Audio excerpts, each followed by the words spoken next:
Z25 in Flint. This is Mid-Michigan Now. Today, we're not announcing expansion of our strike, but we are prepared at any time to call on more locals to stand up and walk out.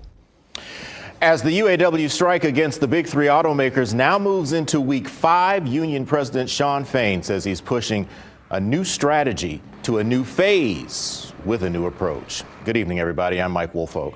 And I'm still at escalate as Fain cites the midweek move against Ford's biggest plant as a turning point after what he calls the company's attempt to game the system. He's now sending a strong message to all three automakers. Get serious at the table or risk a spontaneous walkout. Today, we're not announcing expansion of our strike, but we are prepared at any time to call on more locals to stand up and walk out. With that, UAW President Shawn Fain announces a modified strategy in dealing with the big three. They thought they figured out the so-called rules of the game, so we changed the rules. And now there's only one rule: pony up. He's abandoning the weekly Friday ritual of announcing strikes. And going for a less predictable strategy like the surprise walkout at Ford's Kentucky truck plant on Wednesday. We could expect to see additional strikes in the very near future. A negotiation requires both sides making movement.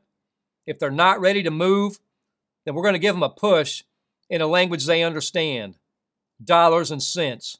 In Ford's case, by their own admission, Kentucky truck plant produced $25 billion in revenue last year. That's more than 3 other entire companies. Wayne State University business professor Merrick Masters says this weighs heavily in Fain's decision-making. He believes that the companies can be more forthcoming, and he's going to put them to the test and see actually how far he can push them to make the kinds of concessions that he wants to see. Fain says taking down Kentucky truck plant was a message not only to Ford, but GM and Stellantis too. Don't you dare slow walk us or lowball us. We will take out whatever plants they force us to. Wayne State professor Merrick Masters believes this modified strategy amps up the pressure, so to speak, and he wouldn't be surprised to see additional walkouts ordered as early as Monday if there isn't significant progress over the weekend.